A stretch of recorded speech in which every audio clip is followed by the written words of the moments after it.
मेरे हाथ में दूध का एक गिलास है और ये दूध पाकिस्तान में हर जगह पिया जाता है। आई डोंट नो इसे पीने से मुझे सेहत मिलेगी या फिर कैंसर जैसी बीमारियां पैदा होंगी। My name is doctor Wasim Lagari. I am CEO and founder of agri revolution company. मेरे साथ मौजूद हैं प्रोफेसर इमदाद लगारी साहब।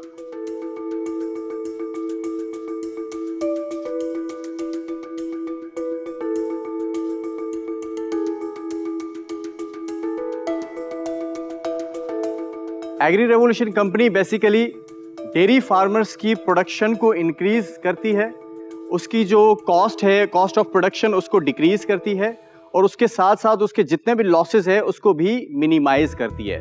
और ये तभी हो सकता है जब एक वेटनरी डॉक्टर को 100% इक्विप किया जाए और मॉडर्न टेक्नोलॉजी को इंटीग्रेट किया जाए।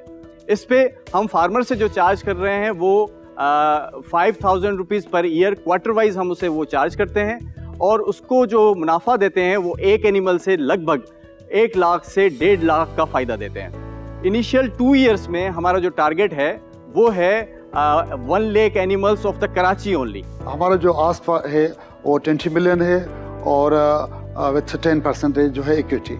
डॉक्टर वसीम साहब एंड प्रोफेसर इमदाद साहब, शार्क टैंक पाकिस्तान में खुशामदीद। Thank you. थोड़ा सा आप जो है वो प्रोडक्ट के ऊपर एम्फेसाइज करें कि एग्जैक्ट कैसे प्रोडक्ट बनता है और उसको आप कैसे एग्जीक्यूट करते हैं। यहाँ पर मैं बताना चाहूँगा कि बेसिकली हमारे पास कोई प्रोडक्ट नहीं है, हम एक सर्विस बेस्ड कंपनी है, एग्री सर्विस बेस्ड कंपनी है। इस पर हम फार्मर से मेंबरशिप फीस जो है वो चार्ज करते हैं और बदले में फार्मर को जो है वो पोटेंशियल एक एनिमल खड़ा करके देते हैं। आप लोगों का बेसिकली जो फोकस मुझे समझ में आ रहा है कि वो ब्रीडिंग को आप इनहेंस करते हैं, ब्रीडिंग को, न्यूट्रिशन को, तमाम तर चीजें। ये करने के लिए आपके पास कोई स्पेशल प्रोडक्ट्स हैं या आप लोग जाके बस अपनी कंसल्टिंग देके सर्विस देते हैं? कौन से साल में आपने शुरुआत करी बिजनेस की? हमें आइडिएशन लेवल पे हम तो 2 साल पहले हमने शुरुआत की थी, लेकिन अगर इसके अंदर इन्वेस्टमेंट की बात करूं तो इन्वेस्टमेंट हमने सिर्फ 3 मंथ पहले। कितना रेवेन्यू है अभी? 2 मिलियन हमने इस पे इन्वेस्ट किए थे और 2 मिलियन अभी 3 मंथ में हमने वापस। हाँ, रेवेन्यू कहाँ से आया? क्लाइंट्स कौन है? हमारे पास कमर्शियल फार्म्स है। कितने फार्म्स हैं आपके पास? इस वक्त हमारे पास 7 फार्म्स है ऑल। अभी जो 20 लाख रुपए कमाए, ये कैसे कमाए, इसका हिसाब बताएं।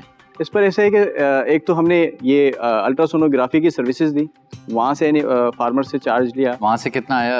वहाँ से पर एनिमल हमने 1,000 रुपीज़ चार्ज किए थे। कितने एनिमल्स के लिए? अगर मेरे पास सही डेटा है तो तकरीबन हमने 400-500 एनिमल्स की किए थे। ठीक है। फिर दूसरी रेवेन्यू स्ट्रीम? फिर दूसरा हमने अफ्लाटॉक्सिन के बहुत ज़्यादा टेस्ट करवाए। अफ्लाटॉक्सिन जो कि फीड के अंदर होता है, वो फीड से फिर एनिमल को वो डिजीज़ भी देता है, मतलब बहुत सारी मेस्टाइटिस की, लीवर के इश्यूज़ करता है और उसके साथ साथ वो मिल्क पर भी आता है, तो वो बहुत ज़्यादा कार्सिनोजेनिक है। तो वो उनकी फीड जब आ रही थी परचेज़ करने से पहले हमने उसके टेस्ट करवाए ताकि वो जो है वो सही परचेज़ करे। फिर वो उसके अलग चार्ज हमने किए। प्रॉक्सीमेट एनालिसिस कराई फीड की, उससे अलग चार्ज किया हमने। आप लोग का इक्विटी शेयर क्या है? हमारा बेसिकली हम 4 बंदे हैं जिनका हमने जो है रखा है 80% टोटल का। आप 4 बंदों का 80%? 80%।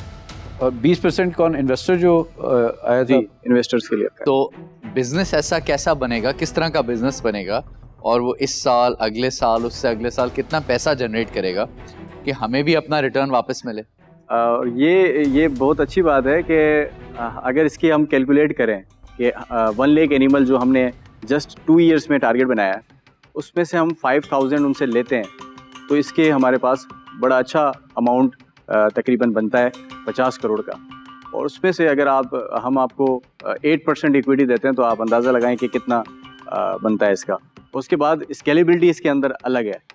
जो बिज़नेस की स्केलेबिलिटी है, अभी हम सिर्फ कराची में तो काम नहीं करना, पूरे सिंध में करना है, देन पूरे पाकिस्तान में एक्सपेंड होना है और उसके बाद जितने भी अंडर डेवलप्ड कंट्रीज़ हैं उन तमाम कंट्रीज़ में ये तमाम तर पहले पाकिस्तान पे ले लेते हैं ना। अभी जो आप ये 2 करोड़ जो रेस कर रहे हैं, इसमें मुझे ज़रा समझाइएगा कि इसका ब्रेकडाउन क्या है, थोड़ा सा वो मैं थोड़ा सा समझना चाहूँगा।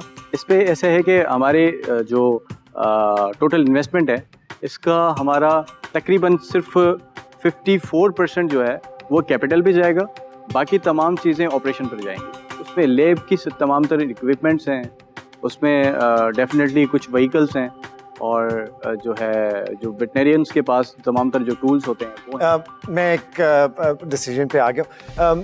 एक चीज़ से मैं शुरू से आपसे डिसएग्री करता हूँ, आपकी वर्थ तो 20 करोड़ से बहुत ज़्यादा है, राइट? लाइक इंसानों की तो वर्थ इस तरह आप वो नहीं कर सकते, पर बिजनेस की मुनासबत के मुताबिक ये वैल्यूएशन थोड़ी सी ज़रा ज़्यादा लग रही है, तो इस वजह से मुझे थोड़ा सा ज़रा मुश्किल लग रहा है कि इसको बड़ा स्केल किस तरह कर सकते हैं। तो इसलिए आज के लिए मैं बाहर हूँ, पर आई wish you the best. Thank you very much. मैं भी अनफॉर्चुनेटली ये राउंड से बाहर हूँ। Thank you. मैं एक्चुअली थोड़ा सा डिसएग्री करूँगा। मैं कहूँगा आपके बिज़नेस की एक्चुअली नीड बहुत ज़्यादा है, क्योंकि मैं खुद इस बिज़नेस में रह चुका हूँ।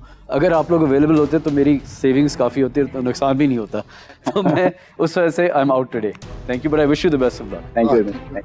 लगारी साहब, मेरी जो है वो इसके अंदर इतनी एक्सपर्टीज़ नहीं है, और जिस नज़रिए से मैं देख रहा हूँ, अगर कोई इंटरेस्टेड हो भी रहा था तो आप लोगों की जो डिमांड है और जो आस्क है वो इतनी हाई है एवेल्यूएशन के ऊपर। आप लोग बंदे तो अनमोल हो, सो इन रीजंस की वजह से I am out, but I wish you all the best. Thank you very much.